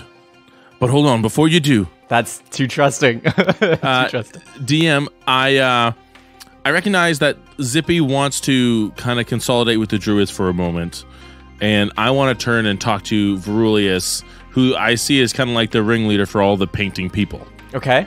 Verulius, Pyro, Victor, are you guys okay to wait in here for now? Yes, we are. It's about as safe as I can keep you in here. You're on the ship, you're out of line of sight of Karen. I promise, as soon as things are safe, you can either go back to the painting lives you had, or you can start a new life out here. But I have to take care of this first with my team. I understand. Thank you for taking care of us. I'm going to pull out the color palette I have, and I'm going to hook it into the fingers of my bad hand. I'm going to say, I'm going to see if I can use this to get an edge. Wish me luck. Darian, I need you to pass this along to James. You need to fly back over to where Karen and Randy are fighting. And I need you to get as high as possible above it, so Karen doesn't see anything. Okay. James. What? Take off. High into the clouds, over Karen. We don't want him to see us coming. And Seth, I'm going to start concentrating and talking inside the painting with the druids. And Norman and Bradley and Robin are all gonna come out. Just like quietly to Robin, just the two of us. I'm just gonna say, Robin, you have the ability to sever connections between beings. You know, to sever a tether. Do you think you could sever other connections too? I don't know, maybe. Karen is... I don't know how to describe it, but he is the... They're not themselves. No, and he's the source, though, of all of these spores that have been possessing everyone in the city. If we could sever the connection of his power to the flowers, that could maybe release everyone, but I don't know. Is that something you think you could do? I can try. We're gonna try and stop Karen first, so we can try to find a safe way to do that. But if things go bad, just be careful and don't get hurt. Will do. Okay. Can we assume Bradley is out on the ship somewhere, hiding? Bradley is out on the ship, and he's just kind of looking at you guys. He looks at you, Darian. He says, "Do you think Apophis is okay?" Apophis is one of the strongest Yuan-Ti I've ever met. But Bradley, Maybe I should have stayed with them. no, we'll get him back. Don't you worry. You're definitely safer up here with us on an airship with a dragon. Yeah, but I don't want to be safe. I want to be useful, Norman. I've got a job for you, Bradley. Oh, yeah? I need you to take this painting. Mm-hmm. And that's all I'm going to say for the moment, because I don't want Seth to know anything else. What is going on? James, you want James to start flying high? Yeah, James is going to fly up, like, almost even, like, either, like, maybe in the clouds. It's a floating city, so we're already kind of, like, in the clouds. Up really high to try and not draw Karen's attention, and trying to maneuver the ship over top of Karen. You got it. I'll punch it now. And the airbags fill up on the side of the Sparrow, and you take off from Jadu, going kind of down at first, going lower than the clouds, going lower than the islands, and then getting a distance away before coming up and going up and up. Let us know when we're above Karen, and I'll give a command. Okay, you're flying high and going over Jadu, and you can see all the islands surrounding, and you can see the fire burning, and you can see a dragon chasing another non-flying dragon around the center city. And you see you are coming, leveling out, and over top of the city and above Karen, quite a ways above. I call out to James and say, James, dive bomb at Karen now. Bradley, get into position. And Bradley runs over to the side of the ship, hanging the painting over the side of the ship, pointing it down towards Karen. Okay. And, okay, Bradley does so. And James is like, Yes, sir. Dive bomb. Towards Karen, now! Not on a crash course. Here we go. and you feel the G-force pulling you back as you're dive bombing down. I'm at the railing beside Bradley, just as a position on note. Okay. Bradley's holding it. He's like, is this an important job? I don't know. It's more important than you know. Zippy! I'm helping! Zippy! Whenever you're ready. Seth. Oh, God. These druids, what's the highest level that some of these druids have? Probably about like 6 or 7. It's the highest. Or spell levels? Can some use spell level? 2 or 1 or what? I know it's most level 1. Yeah, their highest level would be 3. And how many 3? There's quite a few druids. So I'm going to give you an easy, probably roughly 20. I feel like I made that number too high. No, it's great. Keep it. Okay, Seth. Everyone in the painting who Zippy is kind of conducting, the druids got out of their wild shapes, and now they're sitting in a circle around the painting, which is now on the floor. Arms linked together, everyone who can is creating just massive amounts of water like we did in the army together, and to create this cohesive just tower of water with at the bottom is the painting. But Seth, I think before there was a couple level 3 druids or druids that can cast level 3 spells, and beyond even the tower, way up behind, Zippy just looks up triumphantly and he sees just this massive storm cloud brewing as the druids who can cast level 3 spells are calling upon lightning. And on my command, and with Zippy looking over the painting, targeting Karen, he says, "Fire!" And the tower of water that all the druids created just falls right down like a massive amount of just water. And I'm just saying, hold, and wait for the lightning, and I see the water just falling. I say, now! And the lightning just goes right down through the painting. And Seth, maybe you want to tell me what happens to this. Okay, 1 second. Oh boy. I did not expect mass spell destruction. Magical carpet bombs. Okay. Karen is building flames in their mouth, arcing their head up before spitting it down towards Randy. And Randy is going, "Oh shit, this is bad!" And they're raising their head up. And as they do, they see it's starting to rain a little. And then a lot more. And then a lot more. And torrential downpour flows into their face and their body, putting out their flames with a quick, conducted bolt of a massive amount of lightning.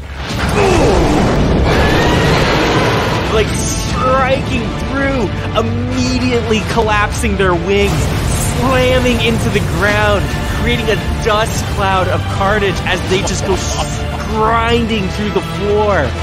As you just see the lightning just keeps calling and conducting in like a straight beam of heavenly light. Everybody around Jadu, those corrupted and not, just see pretty much a pillar of light. Like, it seems like the holy light of David has smited freaking Karen out of the sky. The most massive amount of lightning spear from fucking Zeus just pierced this dragon. Bradley's like shaking as he holds the painting. And I'm going to just rough calculate the damage. That's going to be 160 damage. Oh my. Oh. But Seth, that's not it, because there's something right behind the lightning. And that's Zippy is stepping out of the painting and being like, "Come on, guys." And then the 3 of us, are we going to go? Yep. Let's do it. We jump out, Seth. And we're skydiving. You 3 jump out, skydiving down. And you see Dumas behind the painting goes, "Can't forget about me! I want the kill! If I get the killing blow, it's mine, okay? I don't care how much damage you did!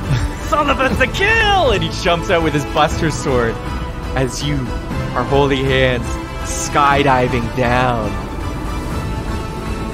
You see, reeling in a dust cloud, roaring, their tail whipping through the dust, is the dragon just forming and morphing, and you just are going into a sandstorm basically of dust that has just emanated from their collapse.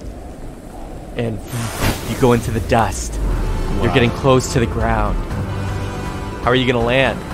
I'm gonna whip out my wand of webs, and I'm gonna cast it between 2 buildings to catch us like a net. DM, I'm going to do tried and true. I'm going to touch my ring of the grammarian, and I'm going to say, not light, but flight! And I sprout my wings. And Zippy? As I'm falling, we're going to Pleasant Park, boys!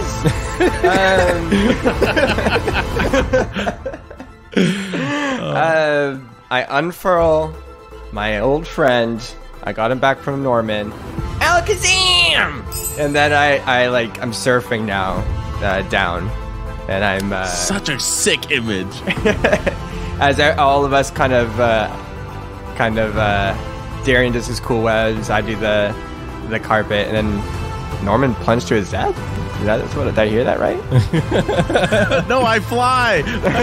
Darian, you cast the webs, and like Spider-Man's, you kind of trampoline and stick to the webs between the buildings, getting your footing. Norman, you start falling, and you magically turn into flying like Superman. And Zippy, you're spiraling down as your carpet unfurls and catches beneath you, Say it. lifting you. Silver Surfer. And you're all 3 standing there in the dust. All flying, standing, looking forward, united. And you just see out of the dust flames. And then an eye burning. And then the silhouette of a dragon. Now on the ground. Walking. And then their face comes into view out of the dust towards you 3. And they say, You 3. Karen, you remember us. Hi, my name is Normandy. It's nice to meet you. It's time to stop this, Karen. You are ruining everything for me and Lou. From where I'm flying, I was going to kind of like flap in place. I'm going to say, Karen, for what I understand about you, you're just as much a slave to Lou's whims as everyone else here. I am no slave. I am the hero of this world! Well, even heroes must fall. Everyone, Oh, frig. prepare the ground! I'll deal with these 3. please roll initiative. Oh, man. 11 for medium. 6. I got a 22. Nice. Okay, first up is Zippy. A large black dragon stands before you. Am I close to Norman? Like, me and him are kind of surfing, and then Darian's like behind the dragon and like Spider-Maning over there? He's like the tech guy, and we're the superheroes. No, you're all 3 and- together. You're basically in a line. Zippy and Norman, you're flying on the edges, and Darian's between a building. I don't know. I really didn't think I'd get... Well, I knew I'd get this far, but I don't know. I thought... I kind of thought you'd one-shot him, honestly. Me too. I should have Yeah, just kept doing that. I was kind of hoping we were going to like land on his back in the air or something and get a couple more hits in if it didn't go well, but well, here we are. Maybe we'll make an opening for you, but it's not my turn yet. Yeah, Norman and Darren are sitting there bobbing like Final Fantasy. Like, Yeah. It's not my turn. Yeah, exactly. Zippy holds up his hands, and he's like, "Guys, I see a new dawn coming for us in this crew. This dragon's in the way, even if it is Karen. But he's gonna see the light sooner or later. But maybe right now." And I cast Sunbeam right on him. Okay. And this is a Constitution saving throw. On a failed save, creature takes 6d8 radiant damage, and he's blinded until my next turn. Okay. All right. I'm gonna say, damn, son. Oh, God. They got a 24, so no dice. But that's still half damage. Okay. But he won't be blinded. Maybe I shouldn't have telegraphed what I was doing before. Yeah, they knew to close their eyes. Unfortunately, that's only a 13. 13, okay. 13 damage. This goes singeing off some of their scales. Next is Karen. Karen looks at you all angrily, and they lift their tail behind them, and the edge of their tail starts morphing and growing, and you can see it becomes like a mace. And it comes enlarged, swinging as they just crash into the buildings, specifically the one you're on, Tarian. Everybody, make a dexterity saving throw. My favorite. Oh, come on. 12. That's a 19, but Seth, can I choose to do something with this save, like to get out of the way of this attack? Yep.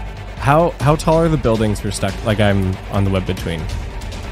You're between two that are like 4 stories tall. Okay, as part of my dexterity save, could I use my sword to cut some of the webs and like swing down so I'm on ground level? Okay, yeah, totally. You cut and fall through as the buildings are getting demolished above, and you land on the base level. I got a 16 plus 4. Okay. Norman, you are the only one who gets hit here. And you take 32 damage. Yikes. Oh. Okay. As they go for their second attack. They see you, Zippy, and they're just going to widen their maw and bite down on you. Let me see if I can beat your AC. Okay. 14 doesn't hit, does it? No. So close. Okay, they come side-swiping to chomp down, and Alakazam, you fly up in a loop-de-loop, dodging it as chomp clasps down. Norman, you are next. I'm going to cast my 7th level spell. Whoa. As I'm careening in the air with my wings, I cast Etherealness. I enter the border region of the ethereal plane, in the area where it overlaps with your current plane. You remain in the border plane for the duration up to 8 hours. I want to enter the ethereal plane, and I want to fly into Karen's skull. And I pull out the unmovable rod. What? And I let it go, and I fall back.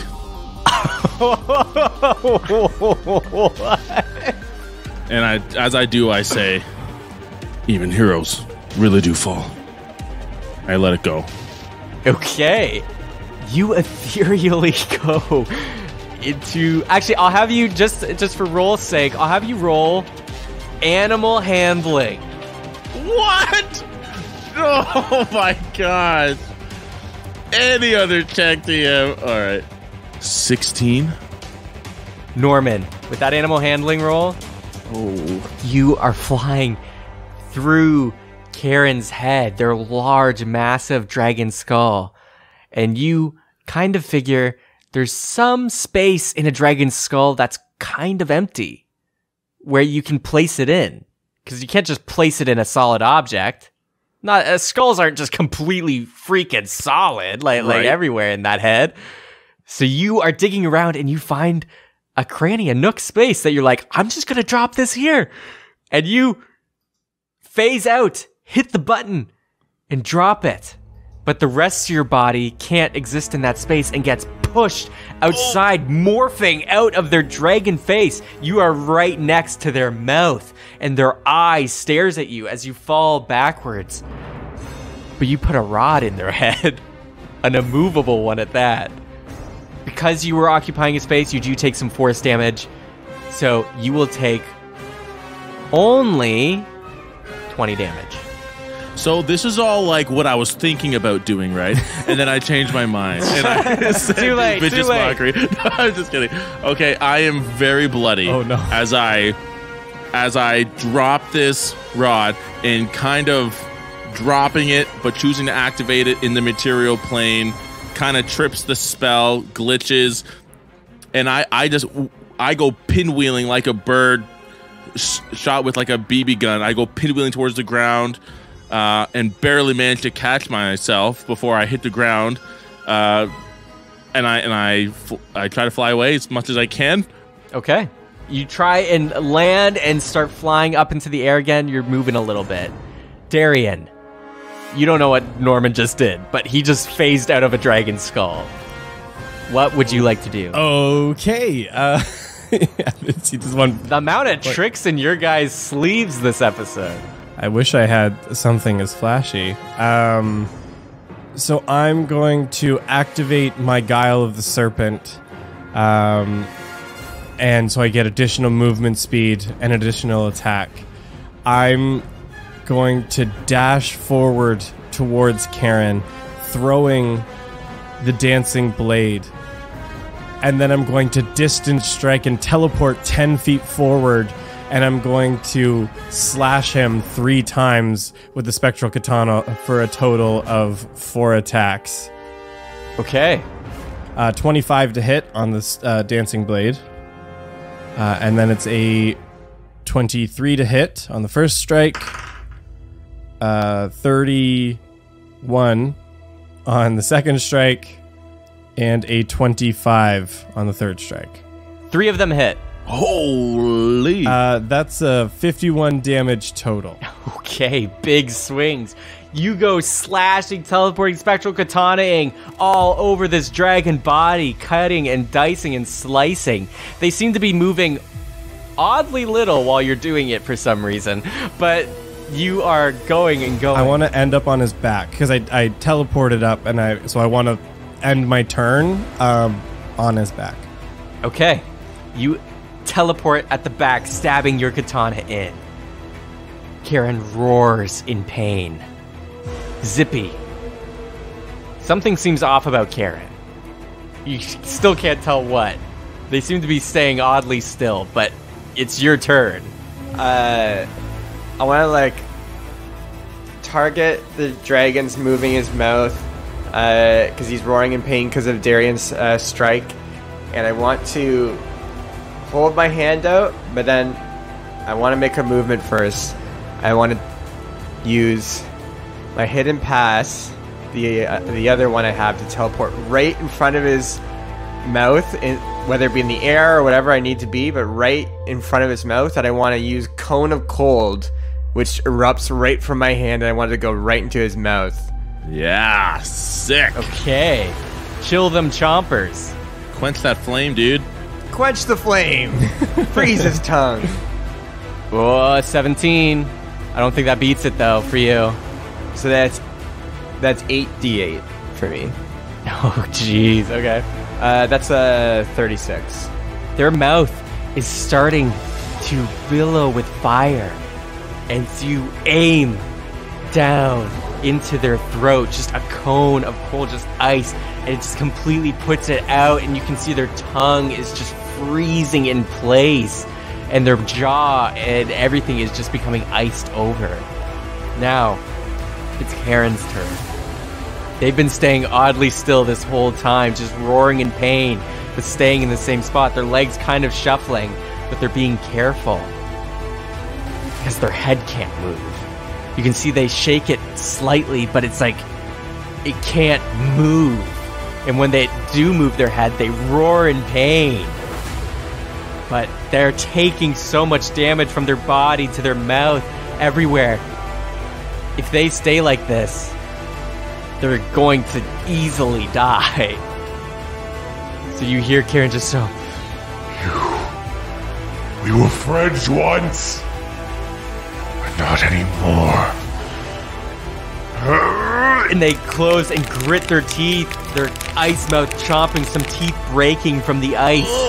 As they just force, and you can see their head is straining as they're pulling and pulling down, as you just see and hear crack and flash out of their front of their head, just out of their top of their skull, just explodes some black blood and some little embers of fire as they slam their head down and it hits the floor, and you see floating in the sky is a movable rod, and that seemed to have done a ton of damage as they are looking extremely bloody. Holy shit, Norman.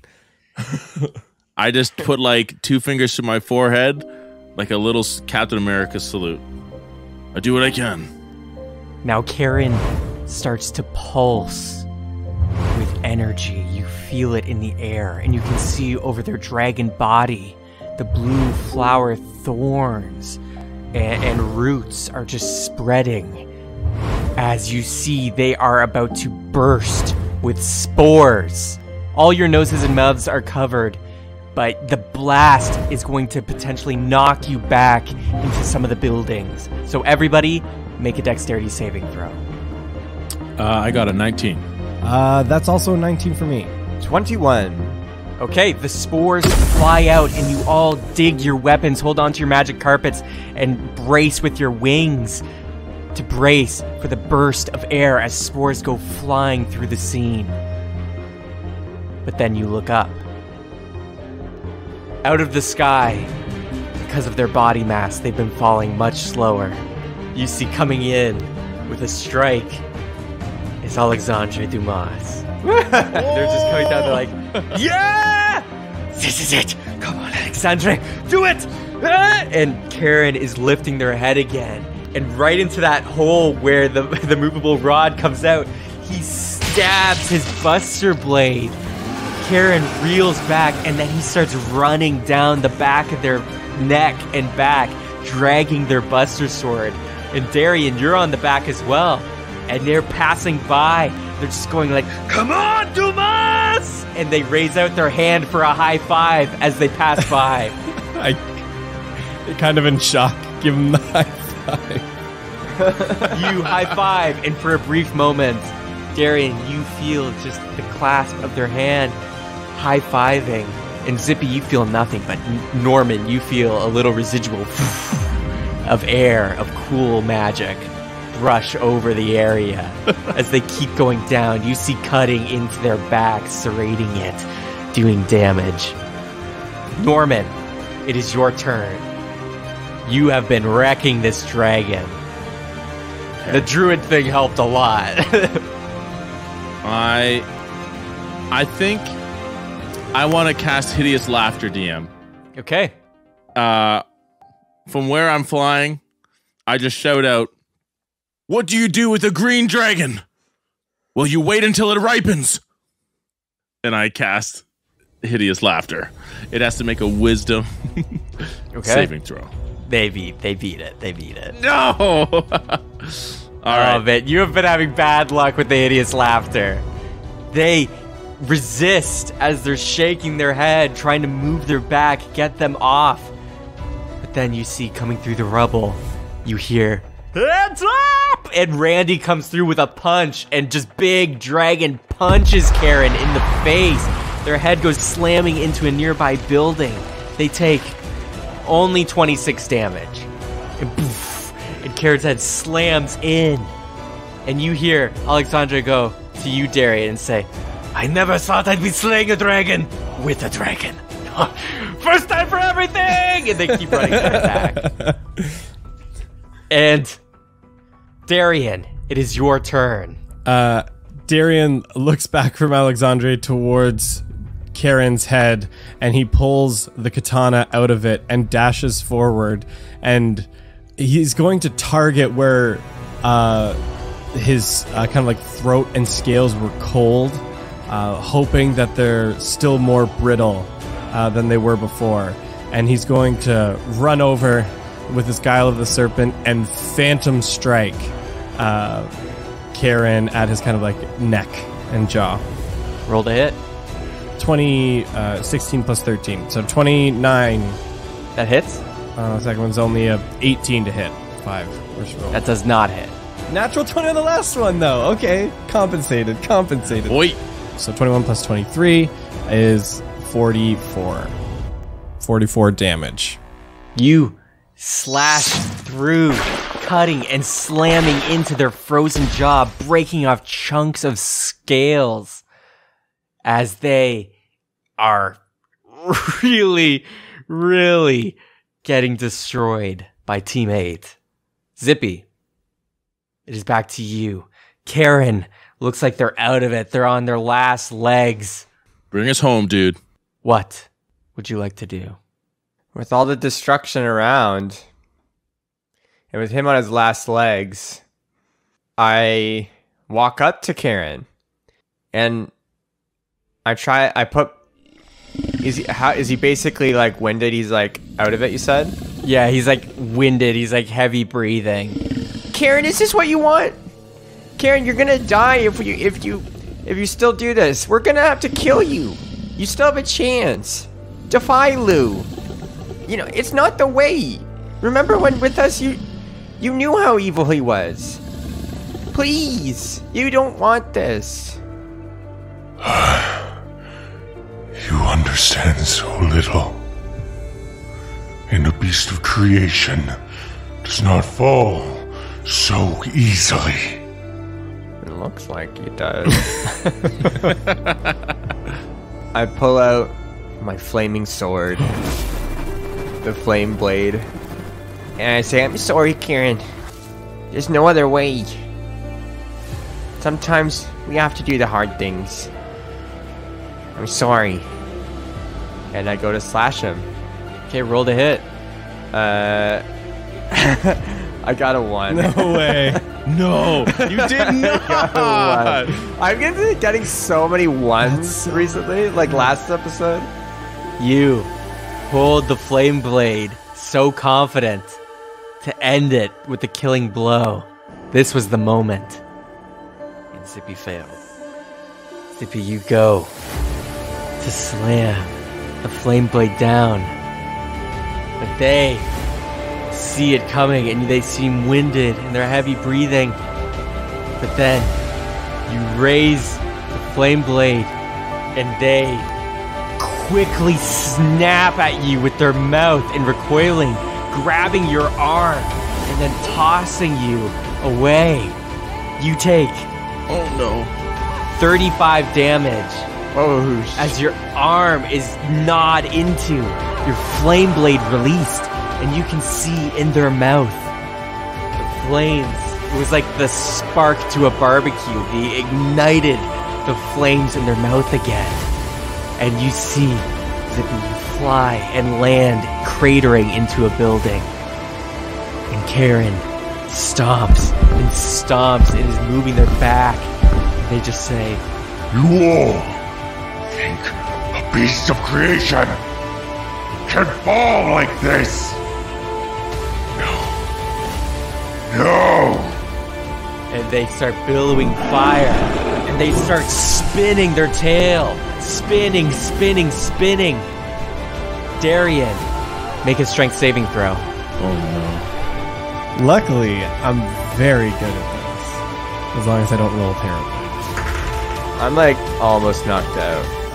That is a 22 on the strength saving throw. That does not. Bullshit. I called bullshit. Are spinning and spinning, and you go flying off safely, dragging your katana with you. Alexandre falls off as well.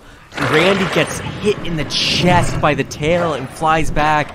Norman, you fly back because you can, and you were at a safe distance. Everybody's spacing out as they're just twirling and twirling and twirling, and you see spores are billowing and billowing and expanding out, and they go spiraling, flying upwards into the sky. And you see spores are raining down, and you hear the people on the ground nearby saying, "It's ready! The symbol's ready!" And you see the flames from Karen's mouth blast towards the ground, not aiming at you, just aiming at the ground away from you at a plaza, the center square of Jadoo, and the flames start filling and filling the space, and you can see from your vantage point, since you're all kind of high up in the buildings, the flames are staying and outlining a symbol on the ground. no. And you all recognize it as a gazer symbol. What? And you look up and see the moon. And then Karen says, It's time. Time for this to stop. Get down here, Lou. Oh, no. and like a bifrost from the moon to Earth to Ohm, landing a huge burst of energy as they have teleported from the moon to Jadu. A huge wind encapsulates the entire area. And you all look down and see someone wearing a fine suit, a little bolo tie, a bowler hat, and a thick, straight-across mustache. And you hear the real voice of Luke Longer come out and say, "Well, I thought I might be a little late to the party, but well, what do we have here? Good job, everybody. Just as planned. Where's my favorite friends, by the way? Well, this will be over very soon for them anyways. Let's take Jadu." Coming across the battlefield, you see, striking through the air like a lightning bolt of arcanic magic, is blasting through and slams through Luke Longer, pushing them aside, making them stumble backwards as they caught whatever this bolt was in their hands. And they're just sliding backwards across the ground, and they release. And you see, floating away from his hands is a magic wand as it zips back, and walking to the center square is the cloak, the wizard robes that you saw in the vault. And spiraling, orbiting around them is dozens of magic wands. And with their big wizard hat, you see the Wizard King has arrived.